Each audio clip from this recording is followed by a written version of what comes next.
मजा अति मजा अनारस मतन मजा।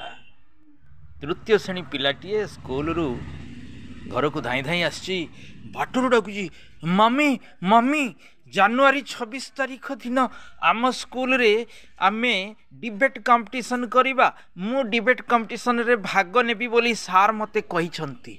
मम्मी जनवरी 26 तारीख केते तारीख रे पड़ियो मु गोटे डिबेट देवी जनवरी 26 तारीख रे मते टिके कोह मम्मी जनवरी 26 केते तारीख रे पड़ियो।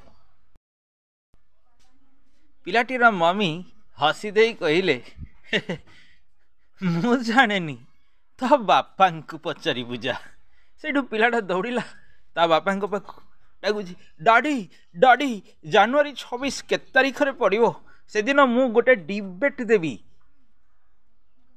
से बापा कहले जनवरी 26 केते तारीख रे पड़ियो मु जानेनी र र र र र तो मामू को फोनटा लगे दौची तांकु पचारि के बुझ से कहि परिबे केते तारीख मो तो बापा से सब जानेनी ए कथा कही से पिलाटीर बापा पिलाटीर मामू पाखक फोन लगे देले पिलाटी को धरी देले कहले ने मामू को पचार मामू कहीदेव।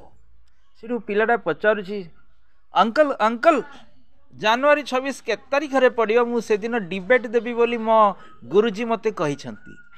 सेठू ता मामू कहिले अरे बुकार पुओ कैलेंडर रे देखिबो जा जनवरी 26 केते तारीख रे पड़ियो। सेठू पिलाटा गला कैलेंडर रे देखिला।